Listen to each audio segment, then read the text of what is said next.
मामला यूपी के शाहजहांपुर का है, जहां विवेक मिश्रा लगातार जनपद की स्वास्थ्य सेवाओं को बेहतर बनाए जाने के लिए सीएचसी और पीएचसी केंद्रों का निरीक्षण कर रहे हैं। शनिवार को सीएमओ डॉक्टर विवेक मिश्रा अचानक सीएचसी आल्हागंज पहुंचे, जहां उन्हें देखते ही अस्पताल में हड़कंप मच गया। उन्होंने ओपीडी सहित सभी रूम का स्थलीय जायजा लिया, जिसमें उन्होंने स्टाफ के साथ सीएचसी में मौजूद पेशेंट से पूछताछ करते हुए साफ सफाई का गहनता से निरीक्षण किया। इस दौरान उन्होंने सीएचसी जलालाबाद प्रभारी डॉक्टर सोमेश अग्निहोत्री को सीएचसी आल्हागंज में 24 घंटे बिजली सप्लाई व्यवस्था बनाए रखने के लिए निर्देश दिए। साथ ही डॉक्टर अनम को 24 घंटे किसी न किसी को ड्यूटी पर रहने के निर्देश दिए। इस दौरान उन्होंने जल्द ही एमबीबीएस डॉक्टर की तैनाती किए जाने के साथ एक्सरे मशीन को भी इंस्टॉल कराए जाने के साथ संचालित कार्य के लिए आवश्यक स्टाफ की तैनाती करने की बात कही। कोई दिक्कत नहीं। हाँ सर, इस समय जो आपने निरीक्षण किया यहाँ का, तो ये क्या यहाँ की व्यवस्थाएं? देखिए, व्यवसायों में मैं आपसे कहना चाहूंगा कि ऑफिशियली ये जो है सीएससी के रूप में इनरोल्ड है, लेकिन इसका बिल्डिंग सीएससी के, लेकिन यहाँ स्टाफिंग अभी जो है वो पीएससी की है। यहाँ व्यवस्था पीएससी की है, इसलिए यहाँ पे हमारे पास स्टाफ कम है। पीएससी के हैं और सीएससी के 30 बेड होता है, ये 4 बेड की है। यहाँ पे जो जो सुविधाएं हम दे सकते हैं हमारे एग्जिस्टिंग स्टाफ पे, वो सुविधाएं हम उपलब्ध करा रहे हैं। जल्दी आपको सारी सुविधाएं उपलब्ध हो जाएंगी, दवाएं उपलब्ध हो जाएंगी। एक डॉक्टर का भी हम इंतजाम कर रहे हैं, जो डॉक्टर आपका एमबीबीएस डॉक्टर एक तो है हमारे पास, एक और चाहिए डॉक्टर जो कि इमरजेंसी में भी आपकी सेवा दे।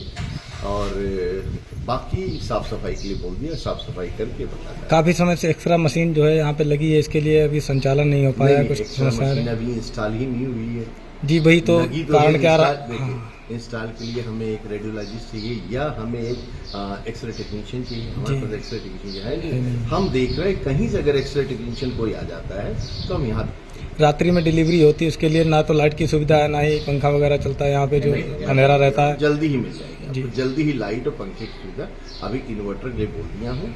और एक बार ऐसा है सोमेश, यहाँ एसडीएम से कहा कि यहाँ 24 घंटे वाली लाइट बोलूँगा, यहाँ पे एसडीएम बात में 24 घंटे वाली। इसके अलावा छोटा भी कोई एक्सीडेंट वगैरह होता तो डायरेक्टली यहाँ से जलालाबाद या शाहजहांपुर के लिए रेफर करना पड़ता है। कोई भी यहाँ पे मिलता ही नहीं, पहली बात तो आधा घंटा तक वेट करना पड़ता है। क्यों भाई, हम सारे डॉक्टर को बोल दिए हैं, वो अब यहाँ पे ड्यूटी रूटीन वाइज ड्यूटी रहेंगे, हम मिलेंगे जी। इसके अलावा एक मेडिकल कॉलेज की मैंने खबर लगाई थी दैनिक भास्कर में, आपको बात भी हुई थी, वीडियोज वायरल हुआ था उसमें, पैसे लेने वाला। इसके अलावा अन्य कई अव्यवस्थाएं थी जिसको लेकर आपसे बात हुई थी। मेडिकल कॉलेज जी, तो प्राचार्य तो वहाँ के बताने को कुछ ही नहीं, मेडिकल कॉलेज नहीं, वो तो कुछ जवाब ही नहीं दे रहे, जबकि उन्हें प्राचार्य के ही ऊपर आरोप लगे हैं इसमें। हम अगर जो है क्या कहते हैं, आपको अपने ज्यूरिसडिक्शन बाहर करें तो तो हमारी भी, आप दैनिक भास्कर दैनिक जागरण कर देंगे नहीं जी, वो कुछ बताने को राजी नहीं है। आप भास्कर की ही बाइट देंगे जी बिल्कुल, तो फिर वो हमारे ज्यूरिसडिक्शन में है ही नहीं है। अच्छा। मेडिकल कॉलेज सीएमएस और प्रिंसिपल के अंडर में है, तो वो हम करते हैं। जैसा कि आपने बताया यहाँ हम रिक्वेस्ट कर सकते हैं, हाँ ये कर दीजिए, लेकिन हम उन पे कोई प्रेशर माउंट नहीं कर सकते। काफी सर, जैसा कि आपने बताया यहाँ पे सीएचसी का लिखित रूप से होने के बावजूद भी पीएचसी की सुविधाएं हैं, तो ये सीएचसी की सुविधाएं कब यहाँ पे प्रोवाइड हो पाएंगी? ये तो देखिए, जब हमें ऊपर से स्टाफ मिलेगा तब सीएचसी की सुविधाएं मिलेंगी। अच्छा, तो ये सरकार जब हमें देगी, हम कोशिश कर रहे हैं, फिर लिख के भेज रहे हैं। अगर जल्दी हो जाएगा तो जल्दी सुविधा मिल जाएगी। क्या कुछ स्वतः निरीक्षण किया गया किसी की शिकायत पे यहाँ पे अचानक? देखिए, हम तो सारी सीएचसी देखिए, ये निगोही बची थी, हम सारी सीएचसी से हम देखते हैं। जी बिल्कुल, और वही बात इसकी, देखिए ये हमारा काम है निरीक्षण करना। ये अगर आप कहेंगे तो निश्चित रूप से एक बार हमारे दिमाग में आए देखना है, लेकिन हम निश्चित रूप हम तो सारी सीएचसी में देखना है। इसके अलावा नगर क्षेत्र में जो अवैध झोला छाप डॉक्टर बैठे हुए हैं, उनकी शिकायत को लेकर कुछ? देखिए, उसके लिए हमने एक टीम गठित कर दी है, वो देखते हैं। और अब स्ट्रिक्टली बोल दिया, क्योंकि हमारा जो नगर का क्षेत्र है, देखिए उसमें कोई भी 2 खोल के बैठ गया, उसने बोर्ड नहीं लगाया। आप इलाज कराने लोगों से कहीं इलाज कराने जाते क्यों है वहां पे? जब आपको सीएससी है, अर्बन पीएससी है, इतनी मेडिकल कॉलेज है, तो लोग क्यों जाते हैं वहां पे? वो अपनी सुविधा के लिए जाते हैं, पर्चा न लगाना पड़े, ये न करना पड़े। तो देखिए, जब आप सुविधा कहीं लेंगे तो कुछ न कुछ नुकसान तो आपको होगा। बिल्कुल। तो जब कहीं किसी का बोर्ड नहीं लगा है, कहीं किसी का अगर बोर्ड रखा है, सुबह उठाया, जैसे दुकान वाले उठाते हैं, ऐसे शाम को अंदर रख दिया, तो आप लोग क्यों जाते हैं? ये पब्लिक को आप अवेयर कीजिए कि जब जिस चीज की वो नहीं है कि बाहर बोर्ड लगाए, तो उसकी ऑथेंटिसिटी क्या है।